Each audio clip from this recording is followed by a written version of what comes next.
Hello there! This is Opal Rancis, and today I am reviewing the last 4 episodes of Star Wars Rebels. Well, there will be like 1 or 2 more, but the 4 that came out like last week.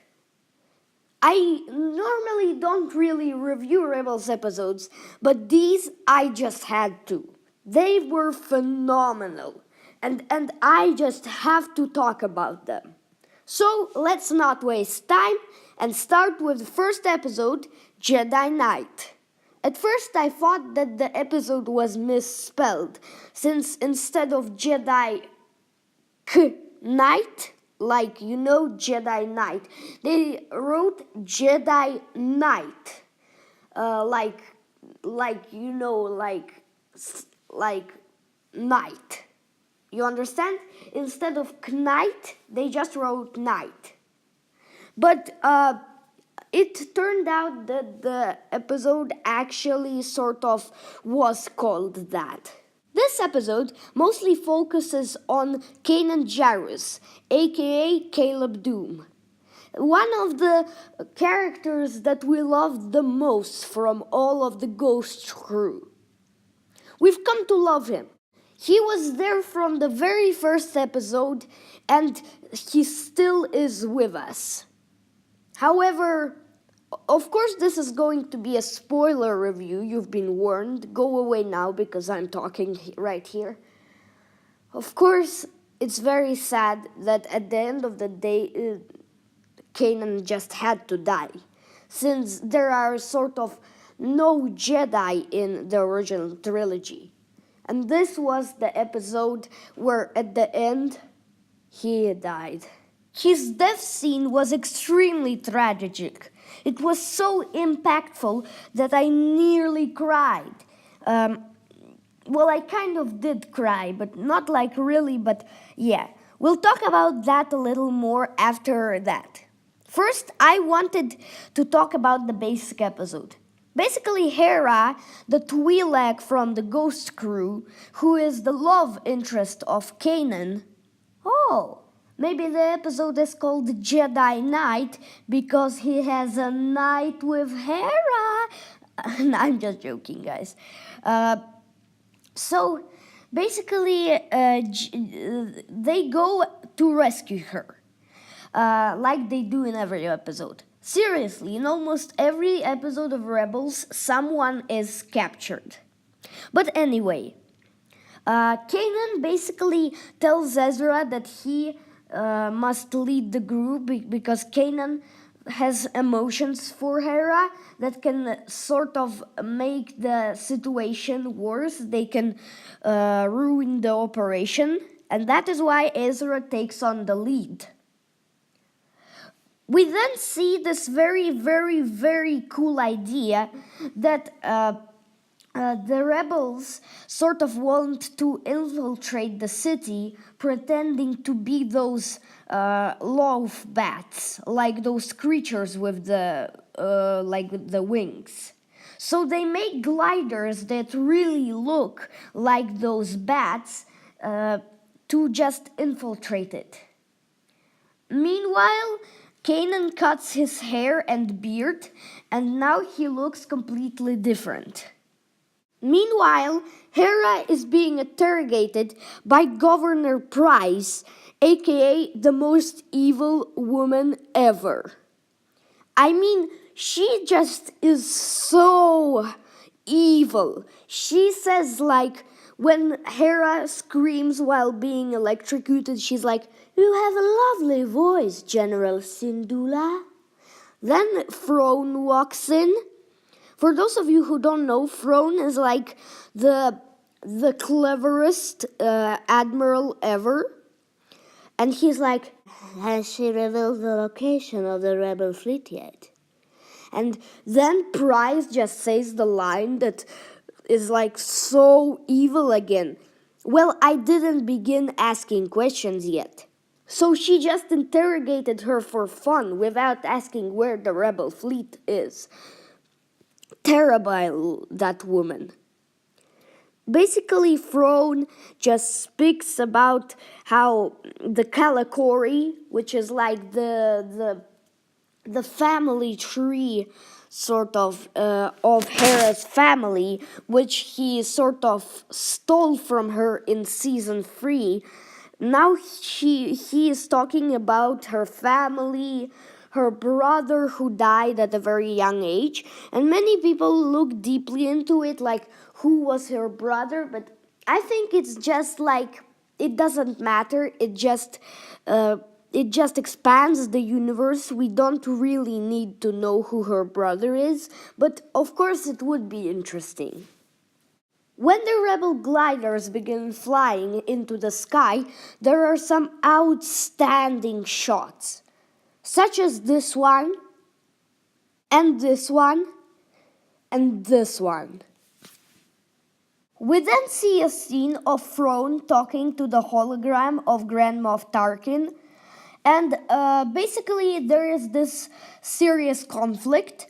Thrawn basically wants all the funding and all the money of the Empire to be put into his project, the TIE Defender, which is like a TIE fighter but with a lot of shields to protect it. While Orson Krennic, director Krennic from Rogue One, well, he's not shown. Tarkin mentions him and says that basically Krennic wants all the funding for Stardust, aka the Death Star. And we see in Rogue One that Tarkin doesn't really believe in the project and in Krennic, just believing it to be excuses and everything. And it's here in this scene too, with Tarkin basically saying, in my opinion, or something like that, Director Krennic's project has been only excuses and everything for like a long time. So basically, Grand Moff Tarkin tells Thrawn that if he wants all the funding, then he should talk about that to the Emperor, and that Tarkin has already arranged the meeting. So, two things. First of all, I would really like to see this meeting where Thrawn goes to Coruscant, but they didn't want to show Palpatine quite yet in the show, so yeah. And the second thing is Tarkin has already arranged the meeting. Like, what if Thrawn doesn't want to go on that meeting? What if he doesn't, like, agree? Tarkin has already done everything for him. So, yeah, that's strange. But overall, this is a very enjoyable scene. Rook, Thrawn's assassin, smells the rebels and goes investigating. Meanwhile, Kanan and Ezra and Sabine arrive at the city of Lothal, and basically they need disguises. So Ezra and Sabine dress as Imperial stormtroopers, and Kanan basically says, I'm going to get Hera and you go somewhere else, but I don't remember where, but that doesn't really matter to the plot. And then he says, may the Force be with you, always. This is one of the things that foreshadows Kanan's death, since Obi-Wan's last words to Luke, well, before Obi-Wan became a ghost, was, may the Force be with you, always. Kanan goes to rescue Hera, who is being interrogated by a mind probe. Basically, the needle goes into her neck or somewhere, and she's like all hypnotized and very like drunk, and she's like sort of poisoned. And Governor Price expects that she will tell her the location of the rebel fleet. Then she sees Kanan in the window, and there's this very funny moment when Hera basically sees Kanan, and because she's sort of hypnotized and sort of poisoned, she's like, Kanan. And then Governor Price turns around. He, thank goodness, is already gone. And then she's like, I may have taken you too far, General Syndulla, thinking that Hera was sort of imagining this. Then, what a lucky coincidence. Price goes away because she has something important or something, I don't remember. And then Kanan comes in, he crushes all those droids, and then I just love this very romantic yet very funny line from Kanan because Harry is sort of like, he's like, we're in a special mood thanks to the interrogation droid, aren't we? Then there's a lot of fighting. Kanan faces off against Rook with his electro staff. There are stormtroopers being blasted, chase scenes. Ezra and Sabine steal this sort of Imperial transport, and then Kanan and Hera finally kiss. Well, we saw them kiss before, but this is like the true honest one. Then it all leads into such a very good mood, like it's so, you feel like this episode is ending very happily because Ezra and Sabine are like, oh, hello, and everyone's smiling, and yeah, and they rescued her. But then Governor Price inside an AT-AT, she basically tells this stormtrooper to fire at the actual, the fuel which they need for Thrawn's project. And the stormtrooper is like, what? Like, why? Because Thrawn will be very angry that all his work for the TIE Defender would be destroyed. But Governor Price still gives this order. It blows up, and it could have killed them all. But Kanan has this very epic, incredible death scene where he just sacrifices himself. He runs towards the flames of the explosion. He uses the Force to make them go back, and he uses it a lot, and the flames are coming closer, but he's still keeping them. Hera wants to save him, but he uses the Force to basically stop her and pushes her back into the ship that Ezra and Sabine stole. And then, basically, he is holding the flames, and then he looks at Hera one final time. His eyesight actually returns because he's been blind for almost 2 seasons now after Maul cut off his sort of eyes.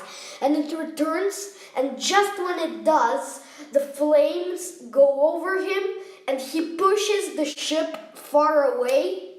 And there's this very sad music, and the episode ends with a very sort of dramatic and sad way. And yeah, this episode is certainly one of the best, if not the best, episode the show had to offer so far. It has a very touching feeling. You have so much joy, and yet at the end it ends with sadness. You're made feel emotions throughout all of this episode. A lot of joy, a lot of very nice moments between Hera and Kanan, a lot of torture as Hera is tortured. You have some very fascinating characters such as Thrawn and Governor Price. You have mentions of Krennic, the Emperor, and Tarkin appearing, and everything is phenomenal. I really like the ideas of this episode. I like how it was very joyous at the beginning and ending with a very sad note. The death of Kanan was certainly a moment where I cried because of how I grew up to love him through all the seasons. Overall, you guessed it, this episode gets 10 out of 10.